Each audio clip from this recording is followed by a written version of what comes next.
Olá, torcedores! Sejam bem-vindos a mais um KTO GambaCast by Xplay, o podcast do Caxias do Sul Basquete. Eu sou Daniele Frisso e vou estar comandando esse episódio junto com o Thiago Nunes. Oi, Thiago, tudo bem? Tudo bem, Dani? Um grande abraço ao torcedor do Caxias do Sul Basquete que está ligado no podcast de hoje. Mais um programa nessa reta final de ano, programa imperdível, Dani. E antes de apresentar o nosso convidado de hoje, eu quero também agradecer aos nossos patrocinadores, a KTO, Unimed, Empresas Randon, Rodoyle, Frasle, Banrisul, Blazlight e Petenat. Hoje um convidado super especial, está aqui hoje mais um jogador dessa nossa temporada 2021-2022, Humberto. Oi, Humberto, tudo bem? Tudo bem. Primeiro, parabenizar vocês pelo podcast, tenho assistido, tenho acompanhado. Acho que isso faz muito bem para a instituição Caxias Basquete e para o basquete nacional também. E agradecer o convite, sempre bom poder bater um papo, falar sobre um pouco de mim, um pouco do Caxias Basquete, apesar de ser um recém-chegado. Mas estamos aí para bater esse papo e que seja muito legal. Com certeza. Então, Humberto, para falar de ti, vamos começar com a tua história. Como é que tu começou no basquete? Assim, o esporte ele sempre esteve presente dentro da minha casa, apesar de meu pai e minha mãe não ter se profissionalizado em nenhuma modalidade. O meu pai sempre foi um admirador do basquete, não chegou a jogar profissionalmente, mas ele sempre trouxe o basquete para dentro de casa, né? E hoje a gente vê o basquete passando na Band novamente, né? Não, em TV aberta, e meu pai comentava que na época era o passado de tempo assim, do pessoal da onde a gente morava, dos caras que ele cresceu, assim. E ele sempre comentou que os jogos eram aos sábados, se não me engano, ou domingo de manhã, alguma coisa assim, e eles assistiam os jogos e depois iam para a quadra que tinha num colégio. E para tentar fazer as coisas que eles assistiram nos jogos, né? Então, meu pai nunca foi um grande jogador, mas nos apresentou o basquete dessa maneira, contando essas histórias. E ele contava que nesse colégio, o colégio ficava fechado no final de semana, tinha que pular um muro para poder jogar, assim. Então, além de ser uma coisa divertida para nós, foi essa maneira que eu conheci o basquete. E daí depois no colégio meu irmão começou a jogar. Eu sempre relutei muito para jogar basquete, porque eu sempre tive muita vontade de ser jogador de futebol e tal. E daí eu comecei a acompanhar os jogos do meu irmão, assim, e a gente sabe que o basquete é um esporte de muita adrenalina, né, que o jogo acaba ali só quando realmente zera o cronômetro. E eu, por ter assistido diversos jogos do meu irmão que foi nessas situações, eu comecei a pegar um gosto muito grande pela modalidade. E daí, no meu primeiro ano, assim, eu já queria ser o melhor jogador, já queria fazer tudo, e aí foi daí que eu comecei, assim, mais se espelhando no meu pai, obviamente, e no meu irmão, que foi meu primeiro grande espelho ali, assim, então veio pela família e o meu irmão sendo o meu grande admirador no início, assim. E depois tu ensinou teu pai a jogar basquete? É difícil ensinar ele, depois de mais velho é difícil, mas é muito legal ver o orgulho que meu pai tem por mim, assim, de poder assistir meus jogos, todos os jogos que a gente tem lá em São Paulo, ele sempre tá lá, ele e minha mãe, então agradeço ele por ter me mostrado o caminho, por ter mostrado o basquete. Acho que o mais importante de tudo isso foi ter a educação que ele nos deu, assim, da maneira que ele criou eu e meu irmão, para que a gente pudesse alcançar os nossos objetivos, sendo no esporte ou não. Você falou que chegou tinha a questão do futebol, né? Também queria ser jogador, mas chegou a participar de escolinha, as categorias de base, depois vem o basquete, ou tu já começa direto no basquete? Não, sim, eu cheguei a jogar, né? Eu lembro que na minha época de moleque, a gente tinha um time lá da vila que a gente jogava na várzea, né? Um time de menino. E eu era, assim, um dos mais concorridos para os times, assim. Todo mundo queria me levar. Ou você vai jogar pro meu time. Não, eu vou jogar, já fechei com outro time. Não, você vai jogar no meu. E assim, modéstia à parte, eu tinha um potencial assim no futebol, né? Acreditava eu, né? E eu tenho uma história muito engraçada com o futebol, que quando eu tinha meus 13, 14 anos, eu fui jogar no São Paulo, né? No São Paulo Futebol Clube. E um dos dias do meu treino, eu vi uma placa que anunciava uma peneira de futsal. E daí eu olhei aquilo, vi que batia com a minha idade, e falei, cara, eu vou vir fazer essa peneira aí, né? Eu já tava jogando basquete, eu era cestinha da minha categoria e tal. Mas me deu essa paranoia de querer participar. E um dia eu cheguei em casa. E aí, no mesmo dia eu cheguei em casa e comentei com meu pai e com a minha mãe que eu tinha visto essa placa. E meu pai e minha mãe achou um pouco estranho, né? Já vinha jogando bem, já tinha sondagens para ir para outros clubes e tal. E daí meu pai e minha mãe me incentivou, assim, se é isso que você quer, vai lá, faz o teste. E aí eu fiz o teste, cara. Passei nas 3 primeiras etapas. na quarta etapa, que era a última, que eu já estava prestes a ficar no time de futsal de São Paulo, quando eu estava fazendo o teste, o meu técnico de basquete passou pela peneira. Ele entrou dentro da quadra e me tirou pela camisa, assim, me puxou pela camisa. E aí eu não entendi nada, tomei um susto, né? Falei, o que aconteceu e tal? E daí ele me levou lá pra fora e falou, aqui no São Paulo você já joga basquete, né? Então quando eu encontro ele eu até brinco, falo, pô, você salvou minha vida, né? Porque se eu tivesse continuado jogando futebol, não sei se eu teria o sucesso que graças a Deus eu tenho e vou percorrer por muito mais tempo tendo, se Deus quiser. Mas eu brinco com ele que ele salvou minha vida. Mas eu sempre fui um grande admirador de futebol. Hoje, até hoje, onde tem jogo de futebol, eu vou assistir. A Dani sabe que a gente adora ir lá no jogo do Juventude e tal. A gente Foi no último? Fomos. No último a gente não tava, porque a gente tava jogando em Bauru. A gente foi no penúltimo, né? Que veio o Corinthians aqui. É, né? que é a minha equipe, né? A equipe que eu torço, minha equipe de coração. Perdeu aqui. Perdeu, né? Graças a Deus. Mas tá bom que rebaixou o Grêmio, né? né? Tem essas circunstâncias. Não, era melhor assim que rebaixava o Grêmio. Né? A gente já tá um pouco mordido com eles, né? Do último rebaixamento nosso. E, Humberto, tu jogou basquete no Corinthians também, né? Joguei. E no Flamengo também. Sim. Que, no caso, se a gente pensar futebolisticamente, é um grande rival do Corinthians. Como é que é essa sensação, primeiro de jogar na tua equipe de coração e depois também... Claro, tu vai vestir a camisa como se fosse a tua equipe do coração, né? No Flamengo, por exemplo. Sim. São duas experiências únicas, assim, incríveis, né? Eu sempre comento com as pessoas que eu sou um grande privilegiado, assim, pude jogar em clubes que eu tinha o sonho, de jogar com alguns atletas que eu, por muito tempo, fui ídolo deles e o Corinthians e o Flamengo, ele é isso, né, pra mim. É diferente, né? O Flamengo ele é uma equipe de massa, né? Uma equipe que qualquer lugar que tu vai jogar tem torcedor. O Corinthians também não fica pra trás, é igual. São dois clubes diferentes. Eu acho que o Corinthians ele é realmente fiel, né? Quando a gente fala que o clube é fiel, a torcida do Corinthians é uma torcida que, independente do resultado, ela vai te apoiar até o final. A única coisa que eles exigem é a raça, é brigar, é lutar até o final. E a torcida do Flamengo já é uma torcida mais impaciente, assim, né? Uma torcida que, se o time tá ganhando, eles esperam nem acabar, já começa a vaiar, já começa a criticar. Mas foram duas experiências legais, assim. No Flamengo eu tive a oportunidade de jogar como eu falei, com grandes ídolos, né? Que hoje viraram meus amigos, assim. E no Corinthians, claro que eu criei a minha maior história, assim, deixei meu maior legado, porque, depois de 22 anos você chegar... Reconstruir uma modalidade dentro de um clube não é fácil, e foi o que aconteceu. Eu cheguei, fui campeão da Liga Ouro, depois perdemos a semifinal e 2 finais de campeonato, que foi uma do Sul-Americano e outro campeonato paulista, perdemos para o Botafogo e para a Franca, que são duas grandes equipes, mas que com certeza eu fico muito feliz. Eu moro ali perto do Corinthians até hoje, e eu tive a oportunidade de levar meu filho lá, e junto com o Oscar eu sou o único atleta que tem a camisa no memorial, então para mim é de muita importância por tudo que eu vivi, por tudo que eu passei, poder ter conquistado isso num clube tão grande quanto o Corinthians. Imagina, até a camiseta no memorial. E tem algum simbolismo especial da camiseta estar lá, dessa trajetória toda, algum momento marcante? É que, na verdade, no momento da minha saída do Corinthians, foi um momento, assim, triste, porque era um momento de pandemia, né? Não deu para, de repente, saborear os últimos momentos ali com a camisa do Corinthians. A pandemia veio, o campeonato acabou e a gente já não sabia como ficariam as coisas. E eu recebi uma mensagem de um dos conselheiros do clube, que é um grande admirador de basquete, chorando, né? Eu guardo esse áudio com o maior carinho, chorando e agradecendo por tudo que eu fiz pelo clube, porque, independente se é no Corinthians, se é no Flamengo, se é no Caxias Basquete, eu sempre vou vestir a camisa da instituição e vou entregar o meu melhor. E aí, não fiz diferente no Corinthians, eu sempre entreguei o máximo, corria, me jogava, que é o que o Corinthians não gosta, caía de cabeça nas bolas. E por ter criado esse vínculo com o clube, também de estar na conquista da Liga Ouro, que foi um título muito importante para o clube. Talvez eu tenha criado esse laço, né? Até alguns jogos atrás, eu era o jogador que mais vestiu a camisa do Corinthians e tal. Por toda essa identidade que eu criei. Quantos jogos? Eu joguei 136, eu tenho. Hoje o Fuller, que está lá, me passou, tem 140 alguma coisa. E tem mais uma temporada, vai conseguir aí ganhar alguns jogos na minha frente. Mas, assim, a história que eu criei lá é muito legal, assim, fico feliz de poder... Toda vez que eu volto lá, eu recebo o carinho do torcedor, da diretoria, enfim. Todos os lugares que eu passei, eu sempre procurei sair pela porta da frente. E graças a Deus, o carinho que eu tenho pelo Corinthians é um carinho que vai perpetuar e tenho certeza que é recíproco.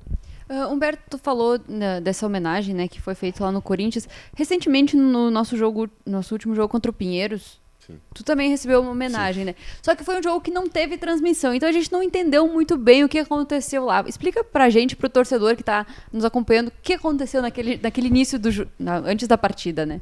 O Pinheiros também eu tive uma passagem muito legal, né? Foram 7 anos, com a última temporada que eu joguei agora de pandemia, foram 7 anos vestindo a camisa do Pinheiros. É um clube que me lançou pro cenário tanto nacional como mundial, né? Na época. E agora o Pinheiros está com uma campanha que é a maior base do Brasil, que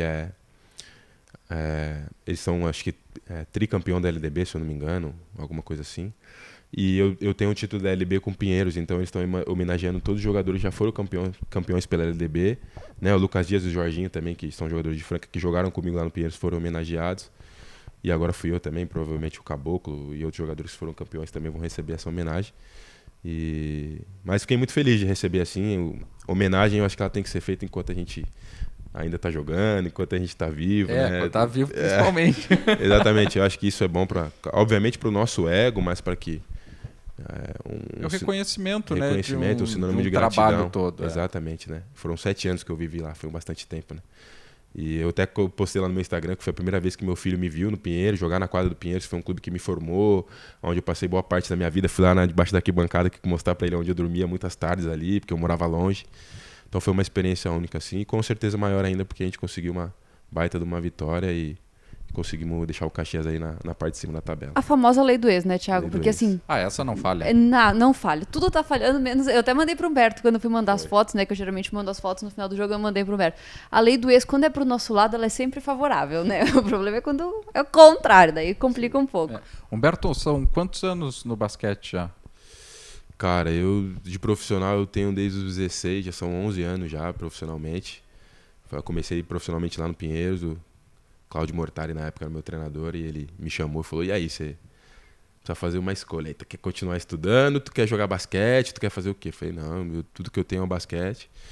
Então já são 11 anos nessa caminhada de profissionalmente, né? Juntando com base aí já devo ter uns 15, 16 anos de basquete, são bastante tempo já. Uma curiosidade até para o torcedor, para quem está nos acompanhando, né?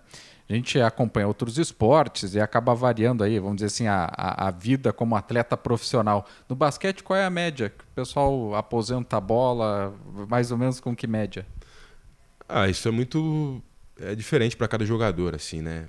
A gente vê o Marcelinho Machado, que eu fui um jogador que eu joguei lá no Flamengo, que é um dos maiores ídolos do basquetebol brasileiro, jogando até 42 anos. Mas é um cara que sempre se cuidou muito, sempre procurou fazer tudo muito bem feito, né? A gente sabe que cada atleta tem um corpo, o corpo responde de uma maneira para cada um. Eu acho que isso é bem pessoal, assim. Mas eu acredito, assim, que se tivesse uma faixa etária que a gente pudesse chutar, assim... Eu pelo menos, vou falar sobre mim, né? Não posso falar sobre outras pessoas. Eu tenho a ideia de jogar até meus 37, 38. Obviamente, se eu achar que eu ainda surge algum efeito, que eu não estou roubando espaço de ninguém e que a equipe também queira contar comigo. É difícil falar sobre isso, né? Mas assim, se fosse para dar um palpite ou um chute, vamos dizer, eu acho que essa idade é uma idade que o corpo de repente começa já a pedir um pouco de sossego e de descanso. Sim, porque é uma rotina muito pesada pro corpo, assim, né? A academia é treino 2 horas seguidas e o corpo também, E vocês precisam fazer todo um trabalho de recuperação bem forte, né? Também. Sim, hoje isso ficou muito mais claro para nós que, né? Acho que os americanos, a gente pode se dizer que trouxe isso não só para o brasileiro, né? Mas para todo esportista, né? Que pratica esporte de alta performance.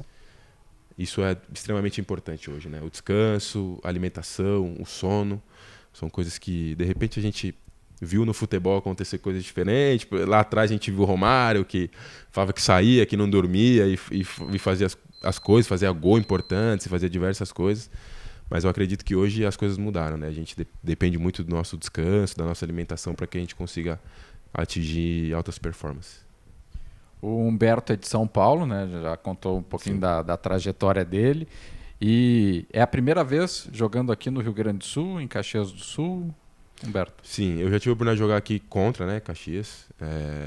Eu tive a oportunidade de jogar, na verdade eu estava em dois jogos. Um dos jogos eu não joguei porque eu estava machucado, foi Flamengo e Caxias, que foi no ginásio do SESI, né? Ah, sim, lá em 2017. Eu estava naquela equipe, eu estava machucado, eu só joguei o jogo do primeiro turno, o segundo turno não joguei. E depois eu joguei um jogo, antes, na verdade, eu joguei um jogo com o Pinheiros no Vascão, que era a temporada, eu não vou lembrar o ano, mas era a temporada do Gustavinho, Betinho. Acho que foi a primeira. 17, pode ser? 17? 16, eu acho. 16?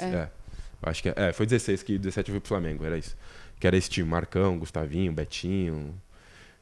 Eu tive a oportunidade de jogar aqui contra eles. Na verdade, esse ano a gente perdeu 2 vezes pra Caxias, lá no Pinheiros e perdemos aqui, então. Mas eu tive a oportunidade de jogar e tenho gostado de morar aqui, é uma cidade diferente de São Paulo. É muito diferente de São Paulo, né? Não é pouco diferente. Não, é bem diferente. Mas assim, tenho sido muito bem recebido por todo mundo, assim, desde o staff que trabalha lá na equipe, aos torcedores, enfim, tem sido uma experiência bacana para mim. E como é que tá sendo? Tu falou que tá gostando aqui de Caxias. Agora tá se acostumando com o frio? Quer dizer, hoje tá frio, né? Tá frio ou tá quente pra ti hoje? Não, acho que tá... Porque tu tá de moletom. Eu tô de moletom, mas tá fresco, assim, sabe? Não precisava estar de moletom, talvez. Mas já teve dias... Bom, é que o frio daqui é muito mais intenso que o frio de São Paulo, né? Sim. É aquele tradicional ventinho no final do dia, começo da manhã. Quando pega o frio, aquele abaixo de 0. Mas te adaptou fácil? Cara, na primeira semana que eu cheguei, né? Eu cheguei em setembro. Acho que eu peguei o finalzinho ali do frio, né? Que falaram que antes não pegou nem a neve. Então, falaram nem que neve pegou. Falaram que a parte pior já tinha passado, mas eu tomei um susto quando eu desci do avião, assim, que eu abri a porta do avião que eu desci e falei, gente, que frio é esse? Eu pousei em Porto Alegre e já tava assim, né? Então, assim, claro, obviamente, tudo tem que se adaptar. Se fosse quente demais, eu teria que me adaptar. A adaptação, ela faz parte. Mas feliz que foi rápido, assim. Foi bem rápido eu me adaptar, me acostumar com a cidade.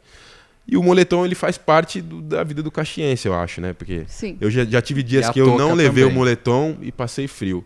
Então hoje eu prefiro sair com o moletom e de repente não passar frio do que correr o risco. O casaco na mochila ele tem que ter.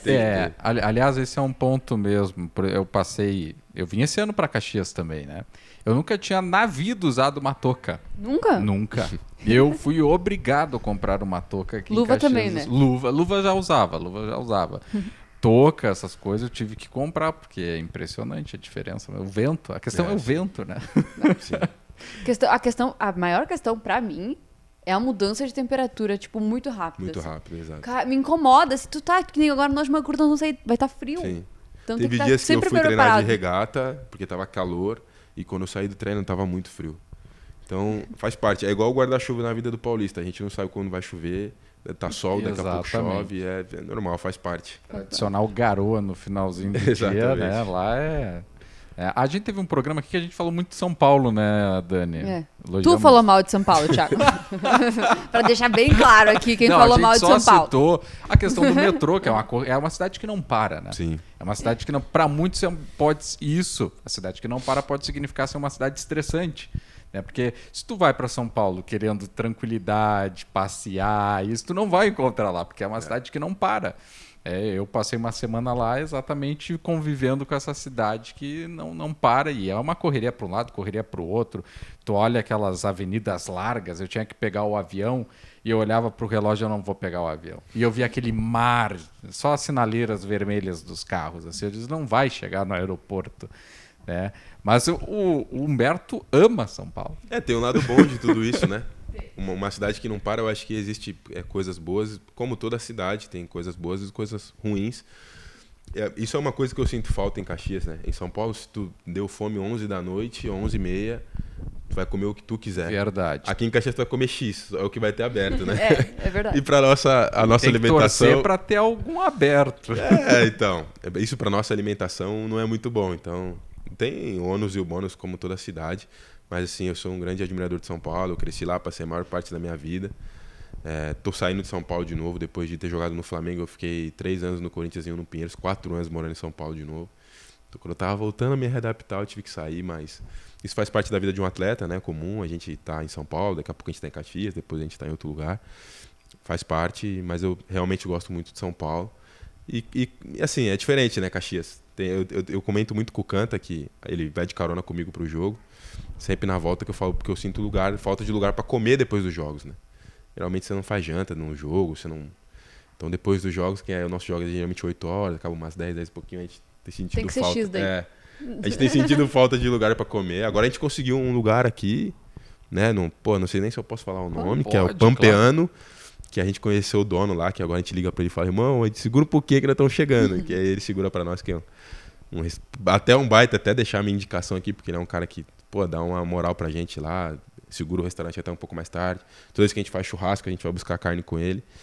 É um restaurante que a gente liga pra ele e fala, segura um pouquinho que nós estamos chegando. É uma parrilla, tem hambúrguer, tem um pouco de tudo, a gente gosta bastante. Esse é novo, né? É um restaurante que acho que abriu recentemente aqui em Caxias. É É ali perto do Juventude, né? Isso, do lado do Juventude. Tanto é que no dia do jogo do Ju a gente foi comer lá. A gente gosta. Aproveitando que o Humberto abriu a porta aí para falar, quando o atleta não está nessa rotina de treino, de jogo, né?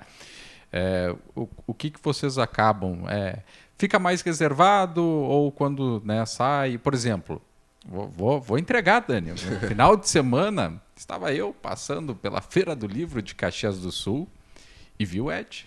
Viu o Ed lá, o pessoal lá andando na feira, foi comprar livro, tudo. Aí daí eu fui no Instagram ver se tinha postado algo também. Momento revista Tititi, né, aqui para você. Mas o que o atleta faz aí quando tá nesse... Que também tem uma rotina muito forte, né? Sim. Mas às vezes dá uma semana espaçada ali que às vezes, o que eu vou fazer agora? Mas assim, eu acho que todos os atletas que passaram aqui, eu tenho assistido todos os episódios, têm falado da união da nossa equipe, né? Acho que isso é inevitável, isso até o pessoal de fora que não passa o dia a dia com a gente, como a Dani tem a oportunidade de passar, tem percebido a união da nossa equipe. Então, os nossos momentos de folgas têm sido momentos de união, assim, realmente. De, vamos juntar, fazer um churrasco. O fato da gente morar todos juntos nos dá essa oportunidade, né? De repente, se a gente não morasse junto, a gente não estaria tão junto quanto a gente é hoje. De repente, não seria a equipe unida que a gente é hoje. Então, com certeza, isso tem feito muito bem para nós, né? A gente tem conseguido levar isso para a quadra, que é o mais importante. Mas acho que os momentos de folga, a gente sempre... É sempre mais ou menos isso, assim. A gente fala que onde a gente mora é a Vila do Chaves, né? Então a gente junta ali na Vila do Chaves, faz um churrasco. Se não faz um churrasco, a gente vai um na casa do outro, assistir um jogo, ou comer alguma coisa, pedir uma pizza, tomar uma cerveja, um suco, o que seja. Então, basicamente, os momentos são esses. Assim. E, obviamente, às vezes a gente sai, quem tem família vai com a família, quem não tem família vai sozinho. Mas, na maioria das vezes, a gente tá sempre junto mesmo, assim. Não tem muito de cada um fazer o que quer, assim. A gente tá sempre procurando fazer as coisas juntos, porque onde a gente mora nos dá essa oportunidade. E acho que é legal também, faz bem. O mais importante é que a gente tem conseguido levar pra quadra, né? A gente consegue ver, né, essa união. E, Humberto, assim, quem vê tu e o Ed, tanto nas redes sociais quanto ali na quadra, acha que é, tipo assim, amizade de infância. Sim. Que vocês não estão... era tu na Feira do Livro? Era. Era tu? Sábado, né? Olha só. Foi sábado. Foi sábado. Eu só identifiquei um, né? Era ele. Tu comprou algum livro, Humberto? A hora que tu falou, eu pensei, né? Falei, sábado eu tava com o Ed, né? A gente passou por lá.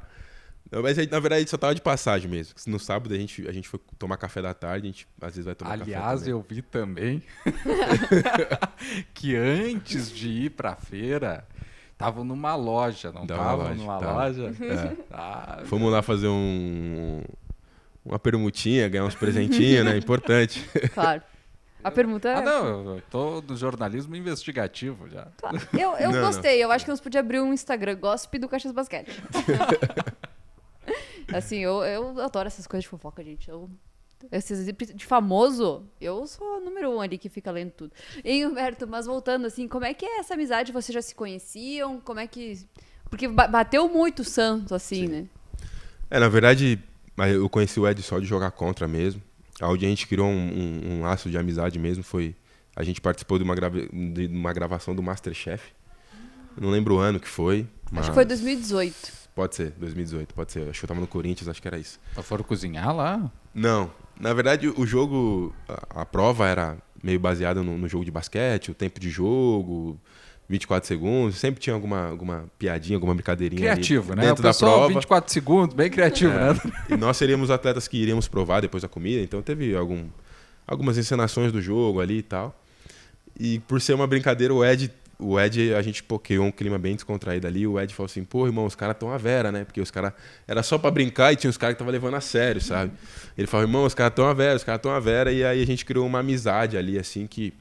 Obviamente foi naquele dia, mas criamos uma intimidade maior, tiramos aquele distanciamento que a gente tinha de só jogar contra o outro. E dali a gente criou uma amizade muito grande, assim, né? Obviamente que só se encontrávamos quando íamos jogar contra e tal, mas o papo já era diferente. Tá tudo bem, irmão, sua família tá bem e tal. E, assim, o Ed, juntamente com o Dida, é uma das peças bem importantes de me ter trago pra cá, assim, né? Foram uma das pessoas que me ligaram. E aí, irmão, você tá sem time? Como é que tá? Você tem interesse de vir jogar aqui? Obviamente que a comissão, tem um aval da comissão, do Rodrigo, que tá à frente do projeto. Mas eles foram os caras assim, que me ligaram, fizeram o primeiro contato comigo, assim. E hoje a gente realmente tem uma amizade de irmão, assim, sabe? A gente, quando um tá passando por um momento difícil, a gente se ajuda, a gente conversa. O Ed é um pouco difícil, assim, né? Ele é mais na dele, mas ele tem se aberto bastante comigo, assim. Fico feliz que a gente tenha criado esse laço de amizade, porque eu acho que isso é uma das coisas mais legais do esporte, né? As amizades que a gente cria, que vai ficar para sempre. Eu tinha um técnico que dizia, né, que as medalhas elas vão para uma caixa, as fotos também, mas as amizades a gente carrega com a gente. Verdade. Que bonito. Aliás, eu quero ampliar esse tema do Masterchef. Eu também, eu quero saber se era boa a comida. Mas, Dani, eu só queria dizer que hoje a gente tem um convidado especial também aqui, né, Dani? Hoje eu trouxe um nosso... gambasquetinho. O nosso gambasquetinho tá aqui, ó, atentamente acompanhando a entrevista ali. Ele tá firme, né? Tá só com eu vou até perninha contar ali. um spoiler não, uma fofoca, voltando à história da fofoca do Emanuel, filho do Humberto. Quando ele chegou no ginásio a primeira vez, ele ficou apavorado. Sim. Ele ficou assim, ó, coitado, ele chorava desesperado por causa do gambasquete grande, né, do mascote que ficava lá. Aí eu fui lá, peguei um, aí depois ele... Depois se sentiu em casa também, né? Depois, querido, agora tá em casa. demais até, né? Mas voltando eu acho que esse, Dani, é o grande destaque do programa. Né? Jogador do Caxias do Sul Basquete participa de gravação do Masterchef Brasil. Isso é algo histórico. O que tu provou lá? Cara, será que eu vou lembrar? Eu não lembro exatamente o que a gente comeu, cara. Não sei se era um frango meio teriyaki, assim, alguma coisa. Eu não lembro, assim. Mas eu tenho esse vídeo guardado. Eu vou procurar depois, se vocês quiserem botar na edição e tal. Eu mando pra vocês. Mas eu não lembro exatamente o que a gente provou. Mas tava boa a comida, tava boa. Era aquela tradicional prova das duas equipes. Sim. E provava das duas ou provava de uma? Provava das duas. E eu lembro que eu fui uma das pessoas que falei, né? O cara veio perguntar pra mim lá, o que tu achou da comida? Aí eu, cara, o que eu vou falar, cara? Não sei. Aí eu inventei uma porrada de coisa lá. Inventei não, mas um pouco que eu conheci de gastronomia, eu falei, cara, eu achei que essa tá um pouco mais salgada, essa tá um pouco mais... Então, enfim, sei lá, enrolei um pouco lá, mas foi uma experiência muito legal que eu guardo até hoje, eu tenho um vídeo até hoje, é uma experiência muito legal de contar e, obviamente, de participar também. E Humberto, antes de vir pra cá, eu joguei teu nome no Google. Se essa informação estiver...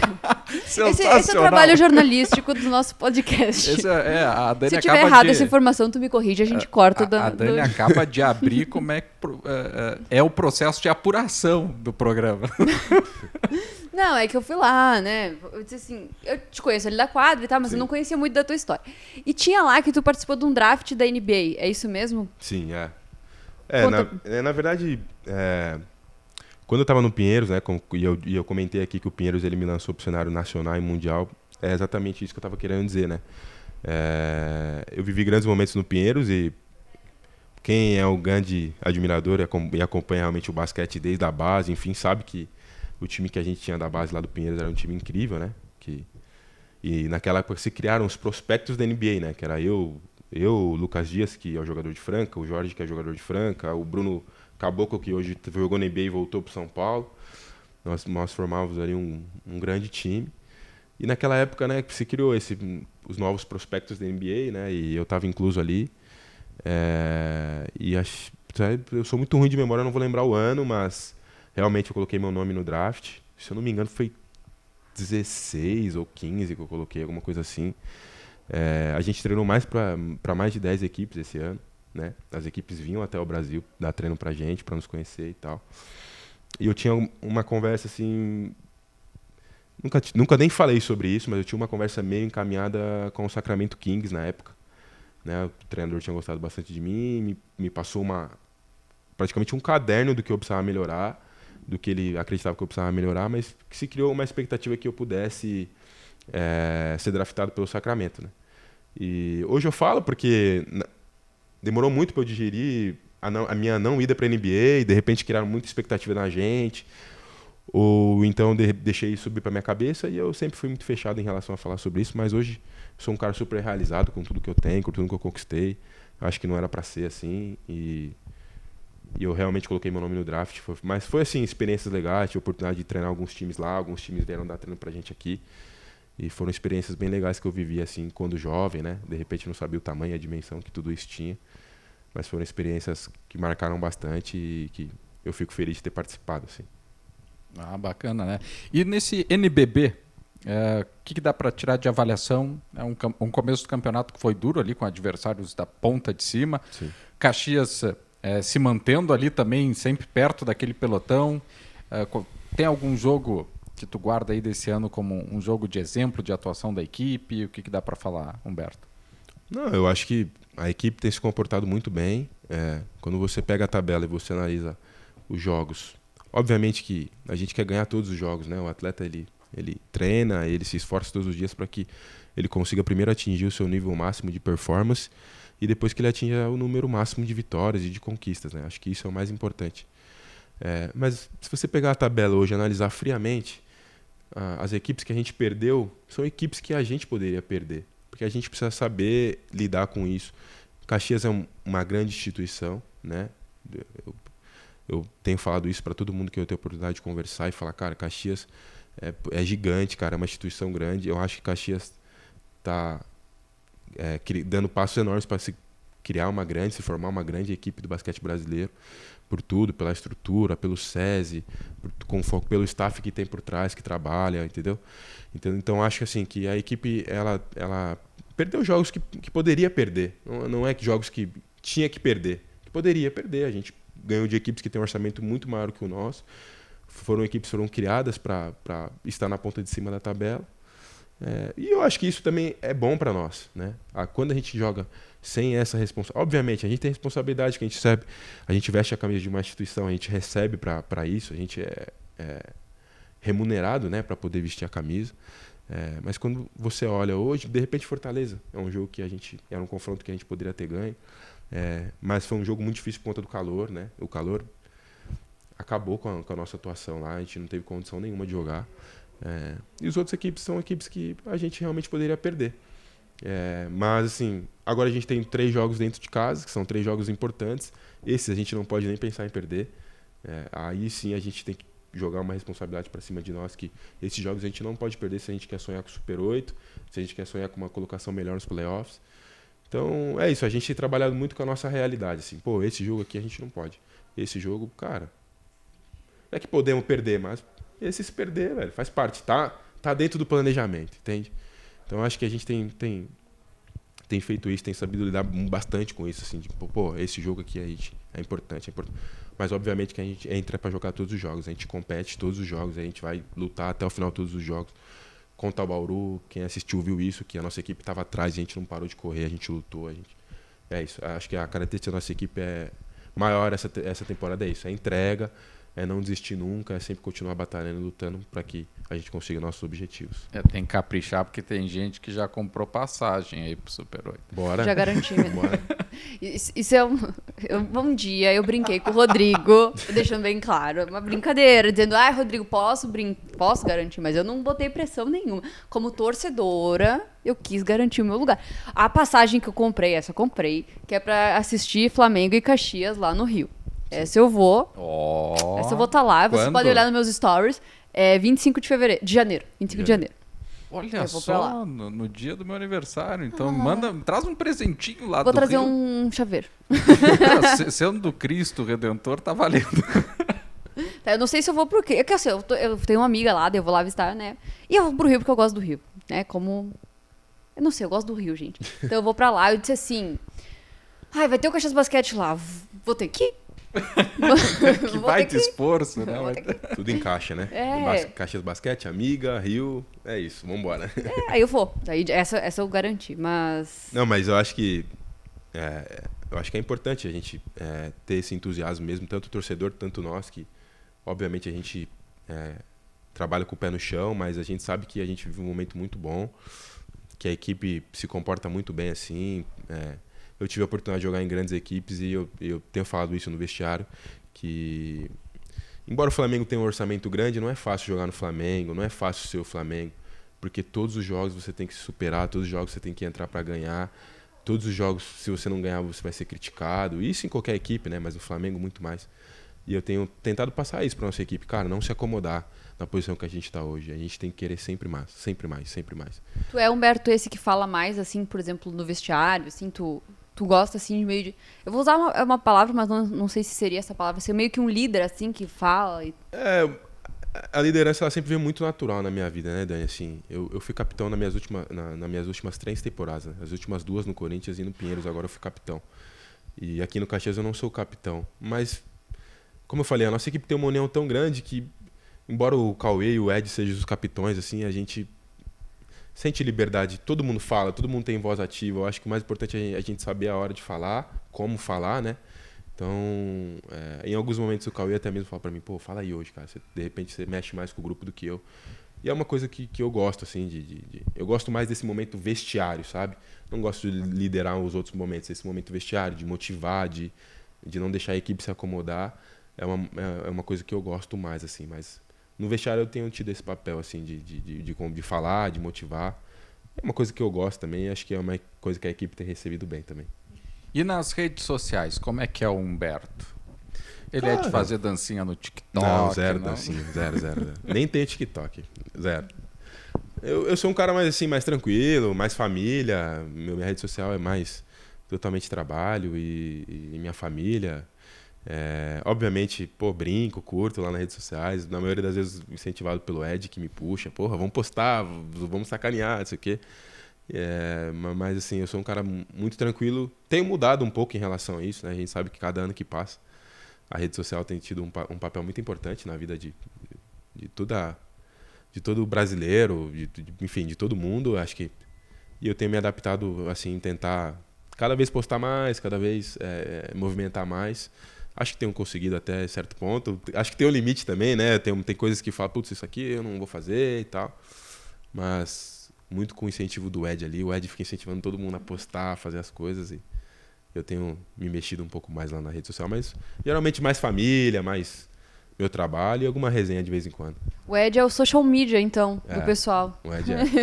Aliás, a Dani vai fazer esse levantamento, né? Quem é o... Quem é o que é mais seguido nas redes sociais? O Ed, eu não vou nem olhar. já tá feito. É que ele não para, mas eu acho né? que é, né? Eu acho que é. É o Ed. Ele tá sempre Tá sempre ligado. postando, tá sempre postando. Daí o pessoal vai junto, né?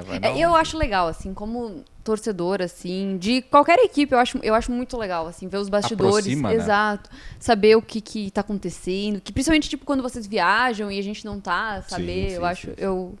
Eu, particularmente, não só como pessoa que gosta de rede social e trabalha com isso, mas que também gosta de ver, curiosa, né? Curiosa, gosto de estar sempre olhando.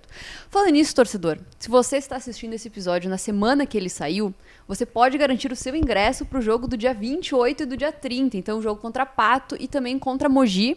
Eu vou colocar o link na descrição do vídeo aqui, então, ou na descrição do Spotify, então você pode clicar e já garantir o seu lugar para os jogos do dia 28 e do dia 30, né? E você que está assistindo em 2022 este programa, né? Fique sempre ligado do Caxias do Sul Basquete para comprar o seu ingresso para os jogos também. Exato, já aproveita seguir aí, né? Aproveitar esse momento redes sociais para fazer o nosso merchan também, né, Thiago? Com certeza. Dani, daqui a pouco a gente tem o nosso quadro criativo, 24 segundos. Mas a gente tem aqui a nossa camiseta, né? Que também vai ser autografada, né? Sim, tá aqui, escondidíssima. Já são quantos autógrafos? São... Me pegou, né? Porque eu não peguei autógrafo de novo do Ed, né? E do Cauê. Mas são 3 por enquanto, né? Do Pedro, do Paixão e do Sean. E tem que pegar o do Ed e do Cauê, que eu vou pegar. O Thiago tá me cobrando. Isso vai acontecer, gente, vai acontecer. Até a temporada acaba só... Né? Até maio. Tem tempo. Até maio tem que pegar, né? Não, e o Ed me prometeu vir aqui com o Humberto, com o Dida e com o Léo, preparador físico. Então, nesse dia eu pego a assinatura do Ed. Entendeu? Quando ele voltar com essa resenha que ele quer. Eu acho que essa resenha aí vai ser polêmica. Aí vai ter grandes revelações. Deixa pro último programa, então. É melhor. Então vamos pro quadro, Thiago. Deixa eu pegar aqui minhas perguntas. Vamos lá, então. 24 segundos. Então, Roberto, a gente vai fazer um bate-bola contigo. Sim. Tu tem 24 segundos para cada pergunta, digamos assim. Uhum. Se tu pudesse escolher um filme ou uma série preferido? Um filme ou uma série... The Blacklist. É uma série que eu gosto bastante, assim. E uma música preferida? Uma música preferida. Eita, eu tenho bastante, hein? Mas eu vou com a música que a gente tem mais escutado, eu e o Ed, que é Pau Perrecido. É uma música do Vini Santa Fé, um cantor e compositor carioca, que diz, você pode ser o que quiser. Eu acho que pela nossa história de vida, que a gente tem uma história de vida bem parecida aí, o Ed, a gente leva pra nossa vida essa música, você pode ser o que quiser. E um local? Um local? Um local. Vila Missionária é o lugar onde eu cresci, fui criado. Tenho uma admiração enorme. Hoje não moro mais lá, nem meus pais, mas toda vez que eu tô em São Paulo eu faço questão de ir lá. É um lugar que eu fui criado e um lugar que eu vou levar para sempre. E um momento relax? Momento relax. Na varandinha lá da minha casa em São Paulo, fazendo um churrasco, tomando serva nas férias. E o que te tira do sério? Que me tira do sério. Arbitragem me tira do sério. Ah, é? Olha só o primeiro. A arbitragem me tira do sério. Jesus amado, me tira. A Dani que tá mais perto dos jogos aí sabe que tem acompanhado que eu fico louco com a arbitragem. Aliás, teve um jogo que teve bastante... Foi aqui em Caxias do Sul, né? O pessoal, a torcida indignada com a arbitragem, né? Mas acontece também, né? Acontece. Mas é só dentro da quadra ali também. Quando acaba o jogo, o respeito pelos árbitros... É só dentro da quadra mesmo, a gente não tem que levar nada pra fora. E uma comida? Churrasco. E pra acompanhar o churrasco, uma bebida? Cerveja. Uma inspiração? Meu pai. E um sonho? Um sonho? Um sonho. Bom, tenho bastante também, mas... Eu sonho em dar um bom futuro pro meu filho, fazer com que as necessidades que eu passei, ele não passe. E que ele tenha tudo de bom e do melhor para sempre. E para fechar, uma palavra que te define? Gratidão. Eu acho que a gente tem que ser grato por tudo. Primeiro, grato pela oportunidade de estar vivo, de estar bem, estar com saúde. A cada manhã que a gente acorda é um motivo de agradecer, né? Ainda mais pós assim, né? Se eu posso dizer pós-pandemia. É um momento que a gente perdeu muito ente querido, muitas pessoas especiais. O mundo se chocou com o vírus, né? Então, gratidão por ter saúde, por ter minha família bem, por ter um emprego, enfim, por tudo que move a vida de um ser humano. Acho que isso é importante. E se tu pudesse escolher um momento da tua vida, que a gente intitula aqui um momento de uma cesta de 3 pontos, que momento seria esse? Essa resposta é bem fácil, assim, porque até quando eu assisti, eu até pensei, o que eu responderia, né? Mas 5/7/2019... é o dia mais importante da minha vida, que é o dia do nascimento do meu filho, que é meu bem maior, assim. O amor que eu sinto por ele é indescritível, assim. Só se sabe um amor de um pai quando você tem um filho, né? Então, é o bem mais precioso que eu tenho, assim. Obviamente, carinho e amor é enorme, e gratidão pelos meus pais, né? Por ter me criado e ter me ensinado um bom caminho. Enfim, toda a minha família, mas o meu filho realmente é uma coisa que eu sempre sonhei.